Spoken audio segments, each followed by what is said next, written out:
Hey guys, I'm Shay and these are my book recommendations for fall. So there are kind of like three sides to the whole fall-autumn season for me.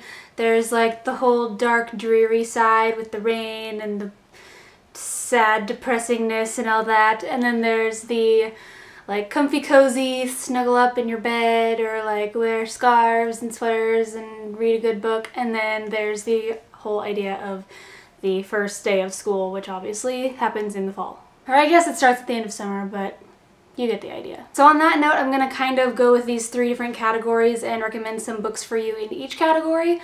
So yeah, let's get started. So the first category is the dark, dreary side of fall. So the first one that I want to recommend is one that I actually just finished reading. It is Night Film by Marisha Pessl. I did a review of it. It's a really short review. It was on my rapid fire reviews video thing that I don't really know if that one worked out very well. But anyway, this is actually not a young adult book, and I didn't realize that until after I started reading it. Anyway, it looks fallish. It follows an investigative reporter, or like an ex-investigative reporter, and he's just trying to solve this mystery behind the death of this like cult movie director's daughter. And so it's just like the whole like ambiance of this book is really like dark and rainy and depressing and like perfect for fall because well, especially living in the Pacific Northwest, it can be pretty dark and rainy and depressing up here, but good thing I like those things. Next is another dark, dreary, depressing book because I'm still obviously on this little theme. It is Undercurrent by Paul Blackwell, and I actually also recently read this one, and it's actually become one of my favorite books. As you can see, even by just the cover, it looks kind of dark and depressing. I think I talked a little bit about this in a wrap-up not that long ago, but it is about a boy who falls over the edge of a waterfall and wakes up in like an alternate universe in his town, and it's just like, it's kind of mystery, kind of sci-fi, but for the most part it's just really dark and sad and depressing. And I absolutely love this book. I loved the writing.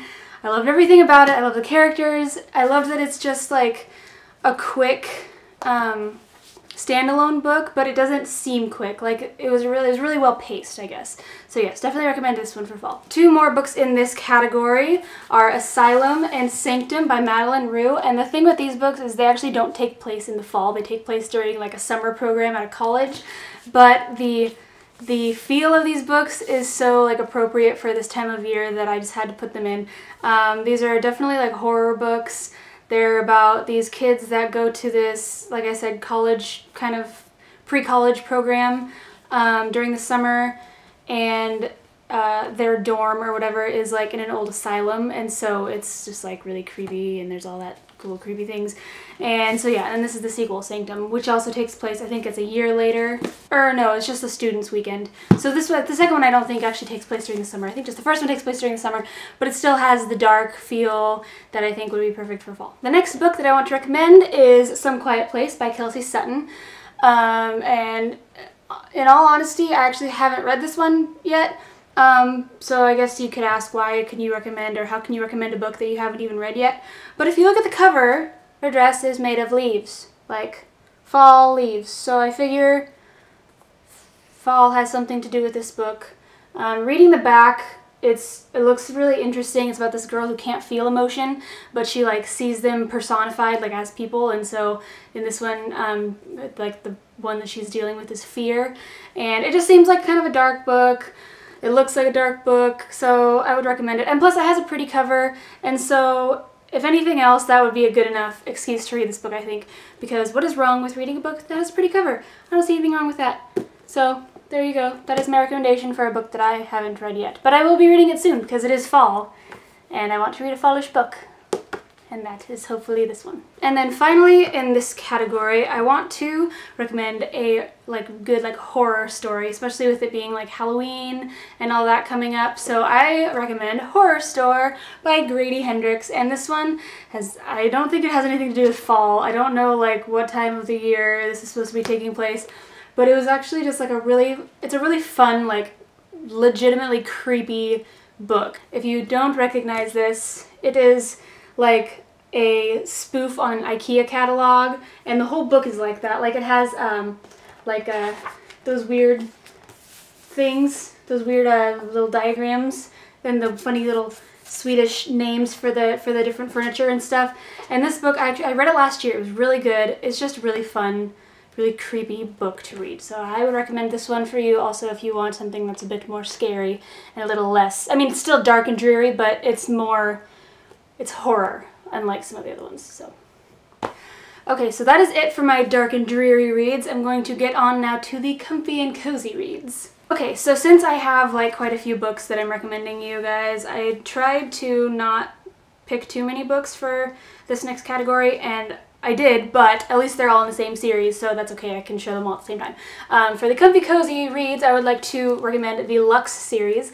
I actually read these like between the times of like 11 o'clock at night and like 6 in the morning, so I don't know if this is more just a personal thing, but I see this series as like a really cozy read, I guess. They're really shallow books. They're just filled with drama. There's nothing too like I said, there's nothing like too deep about them or anything. There's no like, well, I mean, there's like plot twists here and there, but it's like a soap opera. It's like, these are like soap opera books, and yeah, I'd say that these are the perfect kind of book to just like snuggle up in a chair and get a cup of tea and just like read them all through the night. And so there you go.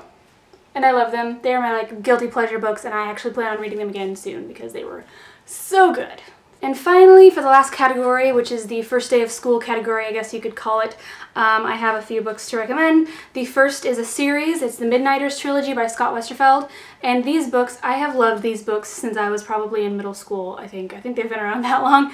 But yeah, I mean, the first one takes place on the first day of school, and, well, the beginning of the first one takes place on the first day of school. You open up, and it is the first day of school. But I guess you could also, I could always like cross-reference these into the darkish, dreary-ish category as well, because they are about teenagers who are actually able to exist in the time between 11:59 and 12, or 12 and 12:01 in the like midnight kind of, well, midnighters. And so during all that time, only these like few teenagers are living in the world, or in the town. Everything else is frozen and all that, and there's these creatures that live in this secret hour. They're really good books. Like I said, kind of dark, but also having to do with like a new girl at school and all that stuff, so I thought that was also like a perfect theme, so I would definitely recommend these books. I'd recommend them anyway. Any time of year, just read these books because they are freaking awesome. The next one in the back to school recommendations category is the ever so classic Looking for Alaska by John Green. This is about a boy who goes to a boarding school and mayhem ensues, I suppose you could say. It's a very emotional book. It's one of my favorites by him. I'm pretty sure actually that the book goes through like the entire school year, so while it starts in the fall, it ends in like the summer, or like it ends in the spring or something like that. But I still think that this would be appropriate. And plus John Green is always good to read anyway. Like he's another good year-round author, so why not just read this book anyway if you haven't, and if you have, still read it. I mean, what's wrong with you? Huh? It's John Green. And finally on my recommendations list for the first day of school is Fangirl by Rainbow Rowell, and this is about a girl who, it's her first year of college, and so, you know, college starts in the fall, and, or maybe I'm wrong. I don't know. Now that I think of it, maybe she started during the summer. I'm guessing it was the fall. I'm just gonna go with the fall. But anyway, it's about this girl, and she writes fan fiction, and it's just all about her and dealing with college and with growing apart from her sister, who she's been really close with, and building friendships and relationships, and it's just another really good read, and I think this is another one that kind of goes through the school year, so there's different seasons in it, so it's not just fall, but still, I think this is a good one. This could also go, I think, in the cozy category, the cozy, comfy category, because this is another one of those books that's just like a feel-good book that you want to read while you're all cozy and comfy. So, ow. Okay, so those are my recommendations for fall. I hope that since I did 3 categories that there might be something for everybody. Let me know if you have any fall recommendations, maybe that I didn't say, or if you liked the same books that I liked. Other than that, that's all I got for you today. So that is it for this video. I hope you liked it. I hope you have a great night, and I will see you next time. Bye!